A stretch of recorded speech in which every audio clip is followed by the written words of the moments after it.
Georgia State basketball's won 5 of their last 6 ball games. They're on a great roll right now. Back-to-back wins this week at home over Coastal Carolina and Appalachian State. And Georgia State's head men's golf coach, Joe Inman, the newest member of the Georgia Golf Hall of Fame. This week, it's the Georgia State Sports Update.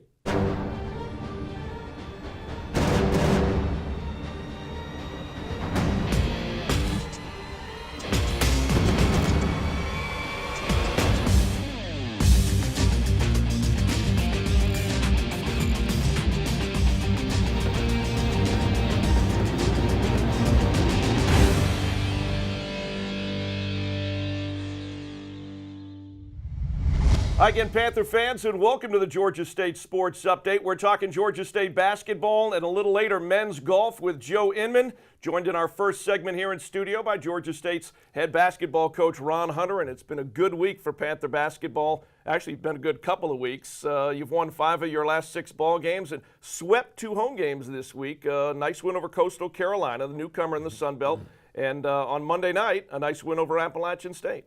You know, I was excited about all that until I just realized Coach Inman was named into the Georgia Golf Hall of Fame, and I'm curious why I'm not in the Georgia Golf Hall of Fame. I play as much golf as he plays, but first of all, congratulations. He's a tremendous coach and really good friend, so I want to say congratulations to Coach Inman. That's terrific. Now, what was your question again?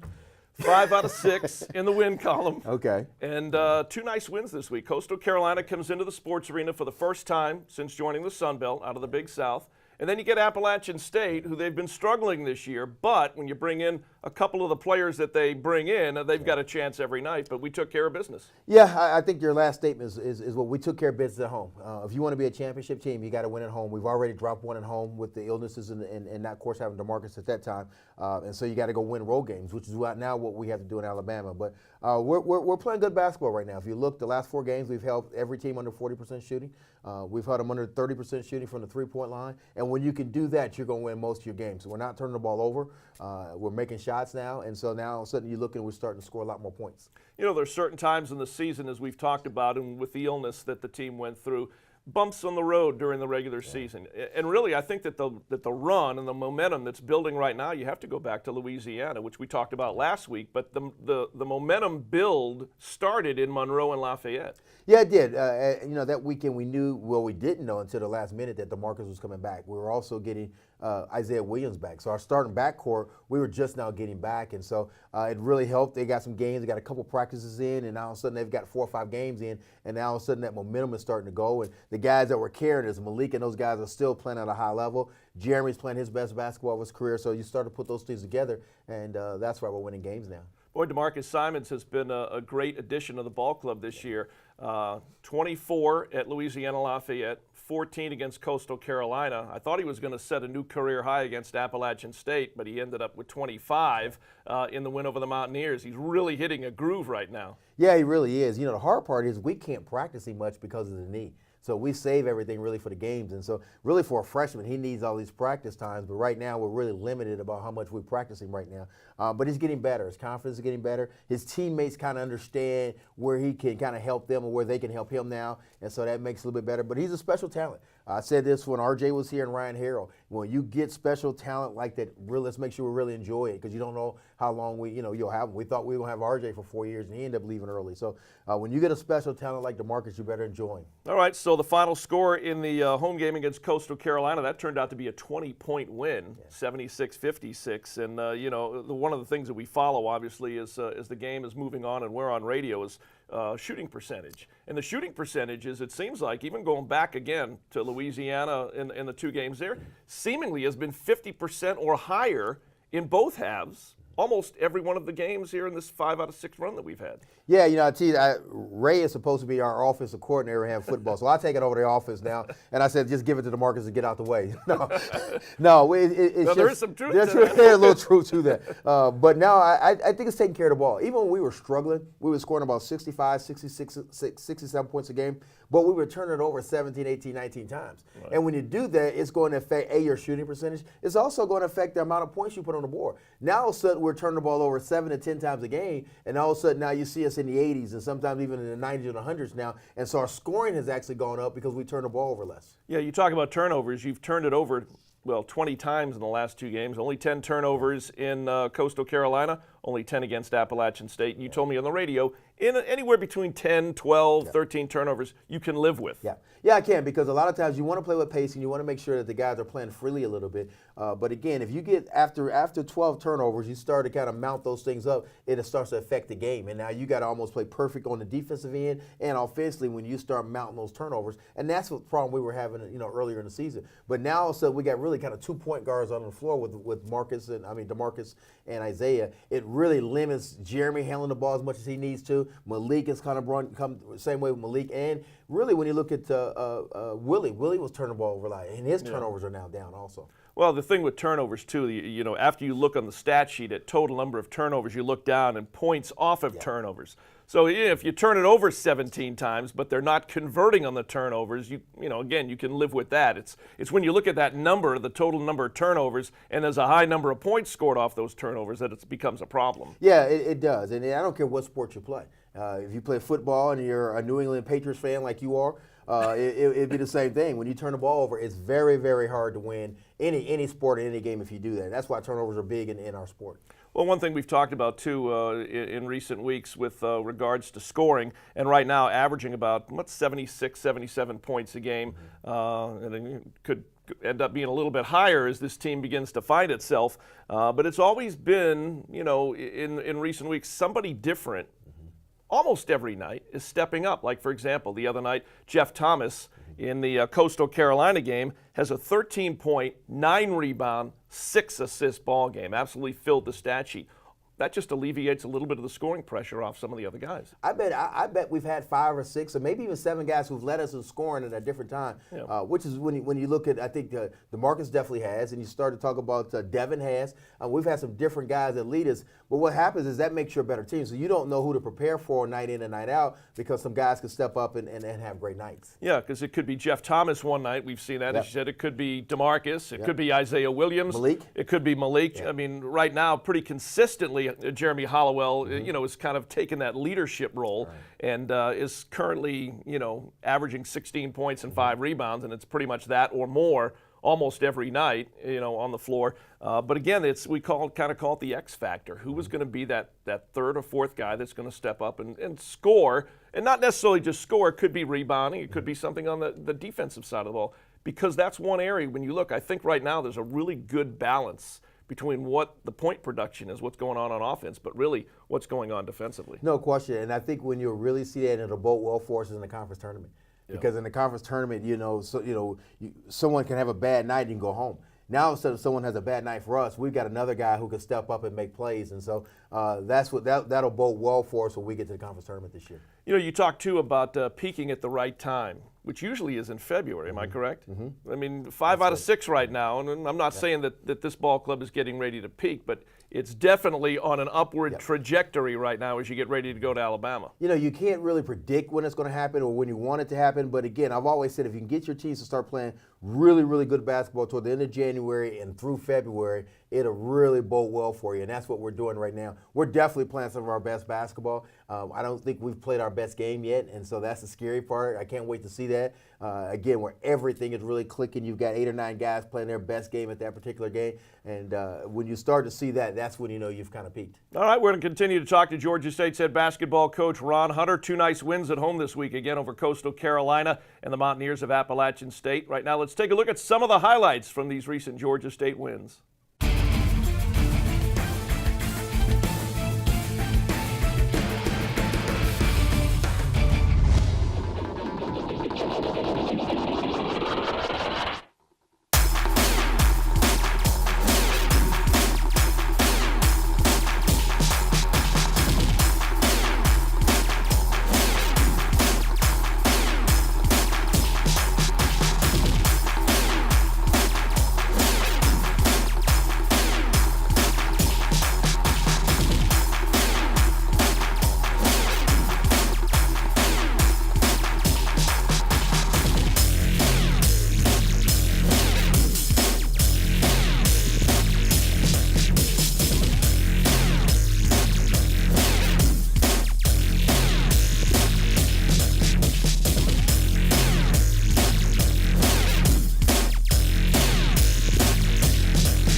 Some of the highlights from Georgia State's recent wins. Again, the Panthers have won 5 of their last 6 ball games, getting ready to go to Alabama, Troy and South Alabama on this trip. Seems like we just played them because we did at the Sports Arena. Before we talk a little bit about the Alabama trip, we talked about Coastal Carolina, but Appalachian State was in here this past Monday, and even though they're struggling, they're now like 6-12 overall, and I think they've got 1 conference win. They've not played very well as far as their record goes on the road. I was a little worried because of the number of points they scored at Georgia Southern before they came to Atlanta. But when you've got a Ronshad Shabazz, thank goodness Frank Eves is not there anymore. I think you and I were talking about going up to his graduation just because we were so happy to see him leave. But they're always a threat just because they've got guys who can shoot like that. Well, first of all, Jim does a great job. They're extremely well coached, and he takes the talent that he has and he coaches those guys up. I was extremely nervous about the game because, again, it was kind of a letdown game for us. We've been playing at such a high level coming off the Louisiana trip. We were really geeked up for the Coastal Carolina because they were tied with us at that particular time, and so we wanted to win that game. Actually, they were a game ahead of us at that time, so we felt like we had to win that game, and so the emotional part of it. We had a great crowd in Saturday. Right. The Monday thing has been a problem. We haven't been able to get our good crowds out for Mondays with our students because it's a Monday. And, you know my feelings about that, playing league games on a Monday night. I think it's a terrible idea. But I just thought this was a great letdown game for us, and so I was really worried. And so I was happy after the game because I saw the maturity of our basketball team. I thought we went in, we had a business-like approach. We went in, we got it done defensively. That's a sign of a championship team where they can just go win the game defensively and really do a good job there and let everything else take care of itself. Well, again, it was another good win over Appalachian State. It was only the 7th meeting all time between the Mountaineers and Georgia State, 83-72 the final. Again, but great defense. They shot 3 out of 14. They only shot under 40%. DeMarcus Simons ended up with 4 steals, although I thought he had more than that. I can't remember how many times he reached in and knocked that ball away. I mean, there was just a lot of hands. I mean, you forced him into 17 turnovers and came away with 11 steals in that ball game. Yeah, I thought defensively we were all over the place. We were flying around, and we played them in the past, and they just kind of lit us up, and we just were all over the place defensively. And I thought this time we did a really, really nice job. And we, again, with DeMarcus, and I thought Willie did a really nice job, early in the game and really established something inside. I think we got away from that a little bit late, but I thought all of our guards were just tremendous. Malik, again, didn't get a lot of credit, but I thought, on his side, he did a lot of great things, defensively. When you put Malik and you got DeMarcus together on the floor, man, it's really, really tough for that matchup to get a lot of things done. DeMarcus has already, been to Auburn. He's been to Mississippi State. He's been to Purdue, been to Cancun. I mean, he's played some big games. He's been in some big games already in the first half of his freshman season.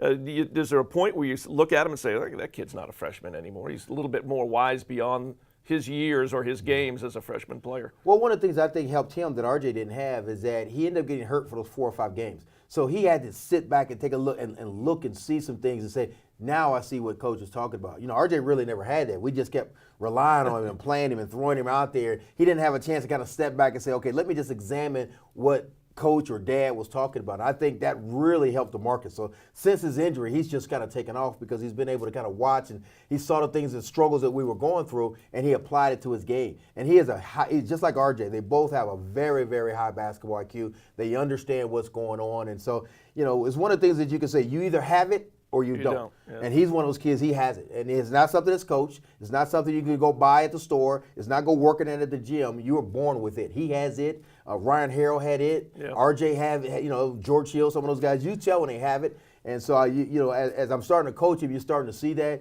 and you understand this kid's a special talent. We had him on the radio on the pregame show the other night, and I guess I never put 2 and 2 together. But he's been with Isaiah Williams as far as playing basketball for a long time. Mm-hmm. And the chemistry between them, although we see it at Georgia State, goes back a number of years to even really before they were in high school together in those early years at Buford. No question. And we knew that. And so that was part of the recruiting of him. I mean, I think that, again, I don't know if Isaiah's here, if we get DeMarcus at that particular time because, they grew up together. And so it's really helped his learning curve. I think Isaiah's an older guy, and so he's been able to help him through the kind of the pitfalls that you would have through as a freshman. And so DeMarcus can kind of get a little wiry now. I mean, he's an emotional kid, and the one guy that can kind of settle him down a little bit is Zeke, because Zeke's the opposite. He's kind of the mellow, low key, but when you put them together, it makes for a really good backcourt. Yeah. All right. And finally, as we get ready to make the Alabama trip, you got Troy and South Alabama. seems like we just played them, and again, we did at home a couple weeks ago, a week and a half ago. Troy ended up getting out of Atlanta with a 3-point win, and then we beat South Alabama by 3 on a Devin Mitchell 3 with about 10 seconds to go. Yeah, it's funny. 3 in both of those games, 3 guys that started in a game won't start in this game. You know, because we started Jordan Sessions and we started Devin, and we also started Austin Donaldson. Right. And so just to show you how different our team is from the time we played there. So they'll see almost a different type of team. Even the things we were running are different from what we're running now than what we were running back at that time based on our injuries. So we look forward to it. It's always tough to go on the road. And so now we got to go be mentally tough on the road. But I think this group can handle it. All right. Well, if you can do it in Louisiana, you can do it in Alabama. Yeah, but I still want to know this. I still want to know, what do I have to shoot to get in the Georgia Golf Hall of Fame? My golf game is taking off. If I got to pay somebody, I tell you what if I beat Coach Inman in golf? Will they put me in the Hall of Fame then? Well, I don't know. That's a question for the Georgia. Well, you ask him that. First time I'll say congratulations, but I think that I should have some part of it in that Hall of Fame. All right, Coach. Well, we'll find out in our next segment. We're going to be joined by Joe Inman, but we'll see you in Alabama. Let's go over there and play well. Let's get a win. All right, again, I want to thank Georgia State's basketball coach, Ron Hunter, joining us in studio here in our first segment. Coming up, we're going to talk to the newest member of the Georgia Golf Hall of Fame. He was inducted this past weekend out at the Atlanta Athletic Club up in Alpharetta, and that's Georgia State's Joe Inman.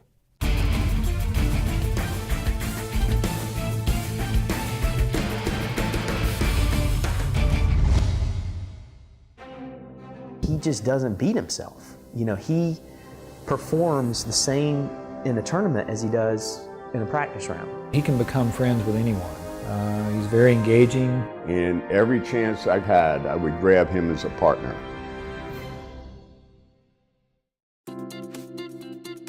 A familiar sight. For the past 13 years, Joe Inman has built relationships, won championships, and taken the Georgia State men's golf team to new heights. He was born a coach, so he's always been a coach. He's just now officially a coach in name. He can certainly spot flaws in their swings or changes in swings, and I think that's what a good coach does. I'm a life coach. I'm not a golf coach. And I tell them all the time, look down that tunnel. See that light down there? That's not daylight. That's a train, buddy. And you better get moving down those tracks, because if you don't, that train's gonna run right over you. And that train's called life. Before his life as a coach, Inman enjoyed a fine playing career of his own. Joe had a tenacious attitude. His short game was really good. Joe putted really well, and Joe hit the ball close a lot. With a golf club in hand at the age of 1, Inman found great success in his youth, winning trophy after trophy and eventually leading him to Wake Forest University. I went to college in 1965. I was a walk-on. I didn't have a scholarship. The best thing in my life in golf was being around those players and Coach Haddock at Wake Forest. It's one of the joys of my life. You know, when we played for our legendary coach, Jesse Haddock here at Wake Forest, and he gave us that old 56 Chevy that we could use to go to the course because we didn't have a car. And you decided, because you're from Greensboro, you knew this place that you could go out on Friday nights. And anyway, as fate would have it, it wouldn't start when we were leaving. So now we have to leave it there, and Coach has to get it towed. After all these years, I couldn't live with that any longer, and I told Coach that it was really your idea and not mine. So I just got that off my chest. But I still love you, pal. After graduating, Inman would go on to enjoy a distinguished professional career. He won 4 times as a professional, on the PGA Tour the 1976 Kemper Open, and on the Champions Tour the Pacific Bell Open in 1988 and 1999, as well as the SBC Open in 2000. Whether it's a gun, whether it's a tiger, whether it's a dreaded Georgia Bulldog, I know there's gonna be all those Bulldogs out there. I can just hear them right now. You've got to be able to stand up to it. One of Inman's favorite memories from his playing days was the 1970 Walker Cup, which led him to the 1970 Masters at the young age of 22. By playing in the Walker Cup, I got to play in the Masters in 1970. I was 22 years old. That was the second professional tournament I'd ever played in. Now to stand up on that tee, and who did I get to play with in that tournament? You think about this. Gene Sarazen, In 1970, Gene Sarazen was my age. I'm 68 years old. Gene Sarazen was my age when I played with him. I was 22 years old in the first round of the Masters in 1970. Can any amount of money buy that? What helped Joe Inman become successful more than any drive, chip, or putt was his wife, Nancy. His career is attributable to his talent and work, but the ability to pull it off is Mom. I mean, without her taking care of all the background and being the CEO, CFO, Chief Operating Officer, she did everything that allowed him to go practice, to go travel for 3 weeks, and to make sure we go to school and learn and develop character and do all the things you need to do as a parent and as a family. You know, that was her. And the ability to pull off Grandpa might also take Grandma's help. Grandpa is awesome. I mean, we love having Grandpa over, but we want Nana there with Grandpa. Because Grandpa with the boys unsupervised is just, that's not good enough. Joe Inman's temperament as a player and as a coach is second to none. But behind the wheel, we'll leave that one up to the Inman clan. As sweet as he is, he's awful behind the wheel. He's like this really temperamental driver. And I mean, one of our favorites. We also took this trip to Spain, and we decided to drive everywhere, which was a ridiculous decision looking back on it. And we have this GPS, and it's saying, turn left, go left, turn left. We're all back there yelling at Dad, Dad, don't do it, turn right, go straight. And everybody's, backseat driving for Dad. And finally, Dad just stops the car in the middle of the road. He says, everybody, get out of the car. And every one of us was dead silent, and we were like, yeah, okay, you're right. We just got out. It's like, I'm parking, I'll come find you. Through the ups and the downs, the wins and the losses, as a role model for so many, Joe Inman has always done it right. I mean, at the end, we'd say, well done, my good and faithful servant. He's done what he's been called to do. Well.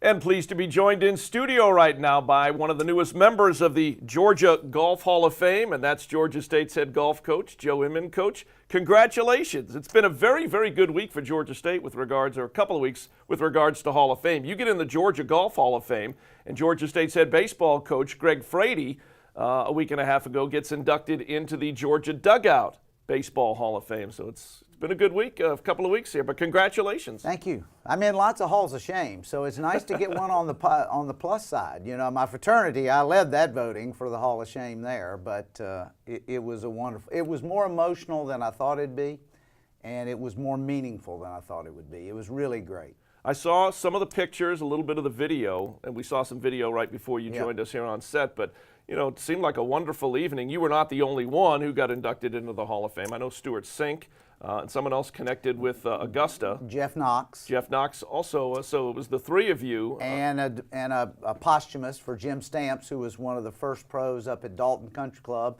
helped build the back nine, won the Georgia Open, won the Georgia PGA several times. Great player back in the 50s and 60s. But just talk a little bit about, you said it was emotional, because it's a once-in-a-lifetime, for the state of Georgia anyway. Right. And you've had a lot of, great moments in the game of golf, both as a player and as a coach. But, is it one of those events as you're up there and you're giving your induction speech, a lot of things flash before your eyes with regards to the accomplishments over the years? Well, Jeff got up first and talked a lot about his dad. And, it just led me into that. My dad died when I was 35, and so it led me to how you got started and the emotion of that. My son did a video, and we're just a family of criers. That's all there is to it. And so we're just emotional. We feel things, we work at things, and it was my family's, my Atlanta Country Club family, where I play, my actual family, my Georgia State family, and then the whole family of golf, the people I've lived with and played with. I've been a rep, I've been a teacher, I've been a coach, I've been a player. I've just done a lot of different jobs in golf. So I've met those people that were out there in a lot of different ways. And it was really, when you look at who's in there, starting with Bobby Jones, it just made you feel very, very proud. Yeah. Well, it's a great honor, and again, congratulations. And Thank you. What a great event to kind of lead you into the 2017 Georgia State season, which gets underway in just a few weeks. February 20 and 21, you're going to be down in Mobile, Alabama. Playing at one of the trail courses, Magnolia Grove, and we have a good team. We didn't play as well as we could in the first part of the season in the fall, but there were some really good things. I mean, Nick Budd's a freshman. He played 36 rounds last year, didn't break 70. In 15 rounds in the fall, he broke 77 times. He won a tournament. Alex just qualified. Alex Herman of the German twins, Max and Alex, he just qualified for the Jones Cup. We have a good team. We could really surprise some people in the spring. One senior on your team this year. I remember we talked about him. He may have even been a guest on this show last year. That's Nathan Maloney. Nathan gave me his resume. He's in his last semester of his senior year. He's in the Honors College. He's got a 3.95 GPA. He was salutatorian from his high school class. When you read down the list of what this boy's done, and he was passed over by every school in Georgia, not one Division I offer in Georgia. And I had nobody leaving, so I really wasn't recruiting for that year, and I went to him and said, I got to take this kid. So for 4 years, he's been solid part of the team. He's come close to winning. He hasn't won, but he has missed maybe one tournament in 4 years. 4.0 GPA for all intents and purposes. Yeah. You just can't ask more for a young man than that. Do you feel like balance-wise, and you can run down, some of the other guys that will be, competing with you this year, that you've got all the pieces in order to be, above average with Right. regards to competitiveness? We're trying to find a fifth. We're trying to develop. We have 2 freshmen and a sophomore that they go like this. It's just how do you choose? They're all sitting right there together. We've got to develop a 5th player. If we can get a solid 5th player, then and they keep doing what they can do, the best players, the 4 that are playing every week, we could really surprise people. Well, Coach, we're just about out of time, but again, want to congratulate you on your induction, the Georgia Golf Hall of Fame. It's always great having you here in studio, and good luck. Looks like you've got a nice travel schedule here, visiting some nice places. Mike Holmes wants to go. See, he can't figure out how to get to the Hootie. I said, Mike, it's on you, man. That's the only time they play it. I can't move it around for you. All right, Coach. Well, good luck, and right. We'll talk to you a little later on down the line. All right, good. Here's what's coming up in Georgia State athletics this week. On Thursday, January the 26th, Georgia State women's basketball on the road to Mobile, going to take on the Jaguars of South Alabama. Again, that's on Thursday. That is a 12 noon tip. On Saturday, January the 28th, women's basketball at Troy, and they'll tip off at 3 p.m. Eastern time over there. And then the men will play on Saturday and Monday on the 28th. Men's basketball at Troy, 5:15 from the Troy Arena. And then on Monday, we'll head down to Mobile on January 30th, and they will take on the Jaguars of South Alabama. So that's a quick look at what's on the schedule here in Georgia State athletics for men's and women's basketball. I want to thank our guests today, head coach Ron Hunter of the Georgia State basketball team, and of course, men's golf coach Joe Inman. I'm Dave Cohen for the entire crew. Glad you're with us this week. We will see you next week here in the Georgia State Sports Update.